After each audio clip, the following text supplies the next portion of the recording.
جیسے کہ اللہ قرآن میں فرماتا ہے فَانْكِحُوا مَا طَابَ لَكُم مِّنَ النِّسَاءِ مَثْنَىٰ وَثُلَاثَ وَرُبَاعَ، کہ جو عورتیں تمہیں پسند ہو ان میں سے 2 سے شادی کرو، 3 سے کرو، 4 سے کرو۔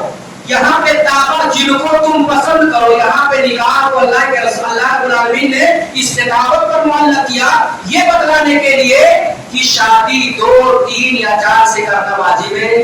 واجب نہیں۔ اسی طرح سے اللہ کے رسول نے ایک جگہ فرمایا من استطاع منکم الباءۃ فلیتزوج، تم میں سے جو آدمی شادی کی طاقت رکھتا ہے، جسمانی اعتبار سے مضبوط ہو، نان و نفقہ اخراجات برداشت کر سکے، اسے چاہیے کہ وہ شادی کر لے۔ اس حدیث سے پتہ چلتا شادی بھی واجب نہیں ہے۔ کیوں؟ کیونکہ استطاعت پر اللہ رب العالمین نے شادی کو معلق کیا۔ جس چیز کو استطاعت پہ، استطاعت پہ، ارادت پہ محمول کیا جائے وہ چیز اسلام کے اندر، یہ شریعت اسلامیہ کے اندر کم سے کم واجب نہیں ہوتی ہے۔ یہ الگ بات ہے، کبھی وہ چیز مباح ہو جاتی ہے، کبھی وہ چیز مستحب ہو جاتی ہے، کبھی مسنون اور مندوب ہو جاتی ہے۔ تو اس حدیث سے کیا پتہ چلا کہ قربانی واجب نہیں بلکہ کیا ہے؟ سنت۔ اسی طرح سے بے شمار صحابہ کرام سے آثار ملتے ہیں۔ حضرت ابو بکر کی بھی یہی رائے ہے کہ قربانی کیا ہے؟ سنت ہے۔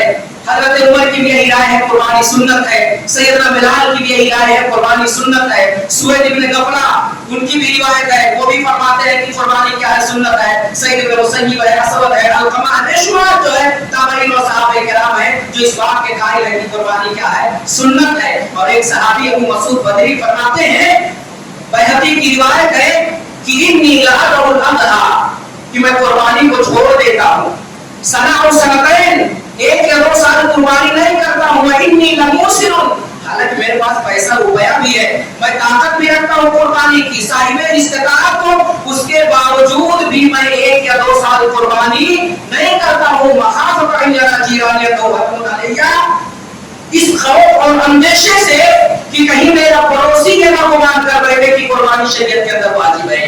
میں اس کے عدم وجوب کو بتلانے کے لیے کبھی کبھار قربانی نہیں کرتا ہوں، 1-2 سال قربانی نہیں کرتا ہوں، تاکہ کہنے والا، دیکھنے والا یہ نہ سمجھ بیٹھے کہ قربانی شریعت کے اندر واجب ہے اور اپنے آپ کو مشقت اور پریشانی کے اندر ڈالے۔ تو خلاصہ کلام یہ ہے کہ قربانی یہ سنت ہے، سنت مؤکدہ ہے، تاکیدی حکم ہے۔ اللہ کے رسول نے ہمیشہ کیا ہے، صحابہ نے کیا ہے، تبع تابعین نے کیا ہے، اور یہ تمام نبی کا اس پر محافظت کرنا، ہمیشہ کرنا، اور صحابہ کا اس پر استمرار برتنا اور تابعین کا اس پر استمرار برتنا، یہ اس بات کی دلیل ہے کہ سنت تاکیدی ہے، یہ واجب اور ضروری نہیں ہے۔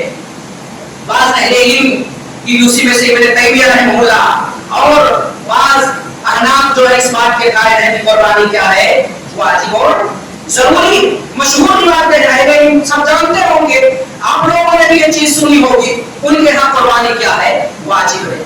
جس روایت سے انہوں نے استدلال کیا ہے وہ روایت ابن ماجہ کی ہے، اور اس کے اندر اللہ کے رسول صلی اللہ علیہ وسلم کیا فرماتے ہیں؟ جناب محمد رسول اللہ صلی اللہ علیہ وسلم کی حدیث سنتے چلے کہ نبی ہریرہ رضی اللہ عنہ ان رسول اللہ صلی اللہ علیہ وسلم قال من كان له ساق فلم يزكي فلا يقربن مصلانا، کہ جو آدمی قربانی کی طاقت رکھتا ہے، پیسہ روپے ہے اس کے پاس، اس کے باوجود وہ قربانی نہیں کرتا ہے، فلا يقربن مصلانا، تو ہماری عیدگاہ کے قریب نہ آئے، ہمارے عیدگاہ کے قریب نہ آئے۔ گویا کہ اللہ کے رسول صلی اللہ علیہ وسلم نے وعید سنائی اس شخص کے لیے کہ استطاعت کے باوجود جو قربانی نہیں کرتا ہے۔ لیکن یہ حدیث محدثین کے اصول پر اگر آپ اسے جانچیں اور پرکھیں تو آپ کو پتہ چلے گا کہ یہ حدیث درست نہیں ہے، یہ حدیث صحیح نہیں ہے۔ اس حدیث کے اندر ایک راوی عبداللہ بن عیاش ہے، جس کے بارے میں امام نسائی اور دیگر اہل علم نے کہا کہ یہ کیا ہے؟ ضعیف راوی ہے۔